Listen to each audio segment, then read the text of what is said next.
We need women leaders, but Japan Inc. is dragging its feet, yet simultaneously complaining about the lack of people available. Ridiculous. Find out what to do next in today's show.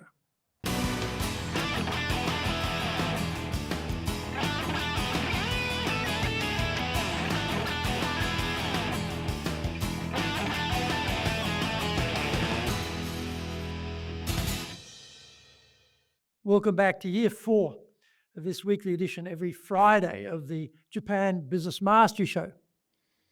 I'm your host, Dr. Greg Story, Dale Carnegie franchise owner, Tokyo, master trainer, president of Dale Carnegie Tokyo Training, and best-selling author.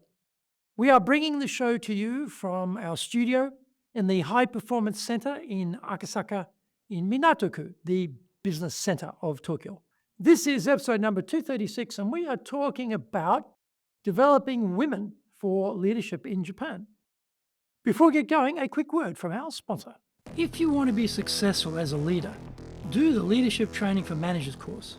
All companies need people who can both manage and lead.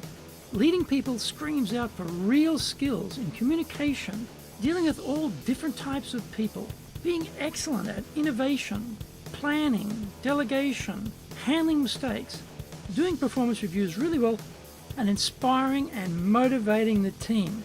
Do the Leadership Training for Managers course now in either Japanese or English. Are you doing business with Japan? Do you really know how things work? Japan Business Mastery provides the answers. Do you have the right networks and know how to create them? Do you know how to get on the same wavelength with Japanese buyers? Do you know what being trustworthy looks like from the Japanese perspective? Japan Business Mastery is based on more than 30 years' experience in Japan and will become your go-to guide. Want to succeed in Japan? Buy Japan Business Mastery now. Welcome back. Okay, now it's time for the show. So let's get going. Japan discriminates against women in business. Former Prime Minister Abe's modest targets for increasing female leadership numbers failed miserably. Abe's campaign got nowhere, and with their tail between their legs, the government significantly lowered their targets. This lack of progress is mirrored in Japan's Rotary clubs, traditionally male-dominated bastions within a global organization designed to foster professional connections and community contribution. Until recently, 94% of Japanese Rotary clubs had no women members, including my own club. Since I joined in 2002, debates over admitting women were an annual occurrence, with opposition gradually dwindling as older members passed on. While there were no explicit rules against female members, selection processes magically excluded women. Thankfully, this era has ended in my club, although women still make up only about 5% of Japanese Rotary membership, compared to the global average of 23%. Rotary in Japan remains a stronghold of influential businessmen, from local entrepreneurs to corporate captains of industry. These clubs reinforce existing male networks built during school and university years. While Rotary membership grows globally, Japan's numbers have sharply declined since 2000, falling to less than half the world growth average. The recent acceptance of women marks a turning point, spurred more by declining membership rather than a genuine embrace of diversity. My own high-powered club is large, wealthy, and conservative, with an average member age of 70, full of major CEOs and chairmen. If even this elite group can accept women, it does signal some broader societal change. My fellow club members are leaders of Japan's largest corporations, so one hopes progress here reflects an evolving corporate culture. However, women's underrepresentation in corporate training programs and leadership reveals latent barriers. Only 30% of participants in our company in-house training programs are women. Why? Because middle management is monopolized by men who do not groom women for future leadership positions. Diversity training is common now, but often misdirected.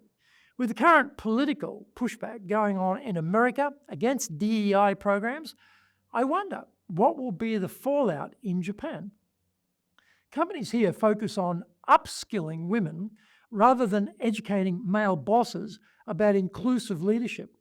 Often, I feel the whole exercise is a fake head nod to show they're doing something without achieving anything.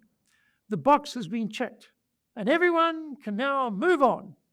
True leadership goes beyond managing processes. It involves developing all employees, including women.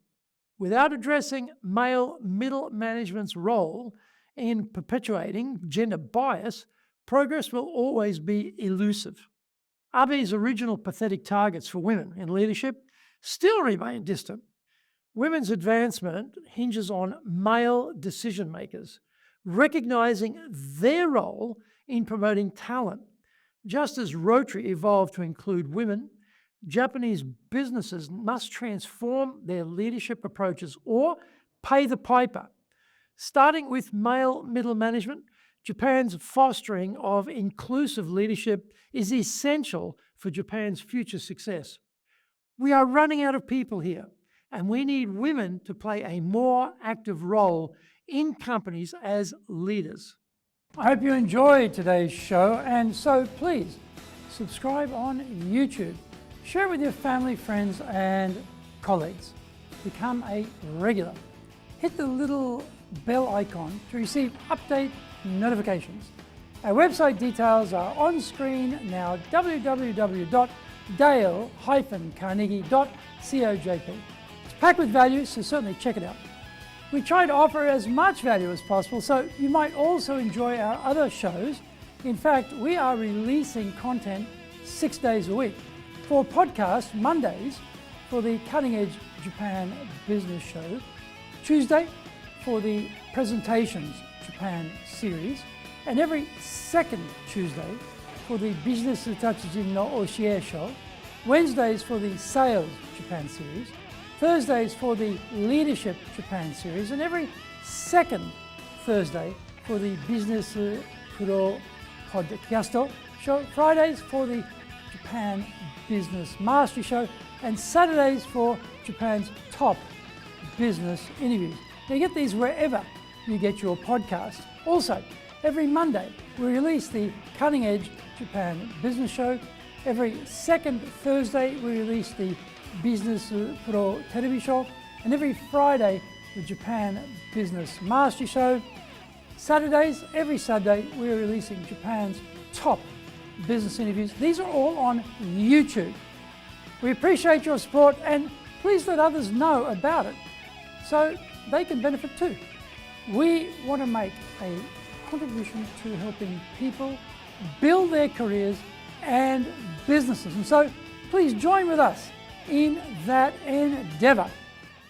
In episode number 237, we are talking about never stop selling in Japan. Onegai itashimasu. Please join me next week to master business here, because that is what we all want, isn't it? Japan business mastery.